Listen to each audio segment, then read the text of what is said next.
Okay.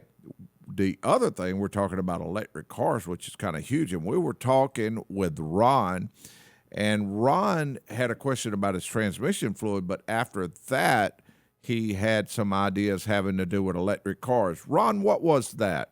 Aaron, we don't have that many nuclear power plants throughout the nation to Mm-hmm. supply all of our needs.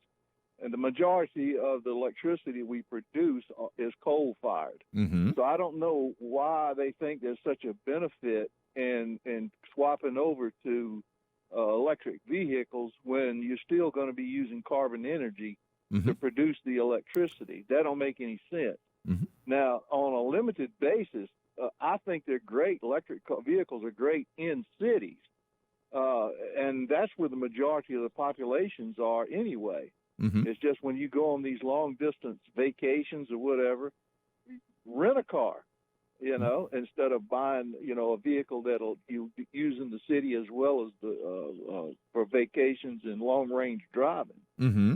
But there's no getting around the fact that we got vegetables grown in the West Coast and the East Coast, nothing in between mostly. And for us to get our food on the table, it takes diesel. Mm-hmm. And I don't know if I know they're making some inroads for 18-wheel electric vehicles, Mm-hmm. but I just don't see the feasibility in it.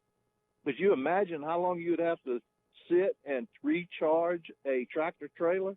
Mm-hmm. It's just, to me, it's not feasible. I think it's we got a 25th century mind living in the 19th century.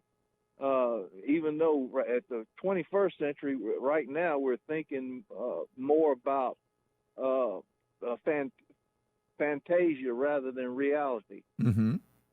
That's all I had to say, Aaron. Look, y'all have a great weekend. Be safe, and happy Father's Day. Ron, that was fantastic for you to say to mention those on the electric vehicles, and I appreciate it. And you have a happy Father's Day also. Thank you, sir. And I will mention that I'm really with Ron in a lot of ways with the things he's talking about. I mean, we have to, we want to have an energy source that's sustainable.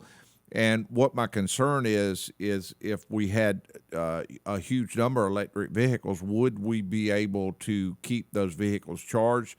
Would we be able to continue to buy the metals that it takes to make the batteries? We would still be dependent on other nations.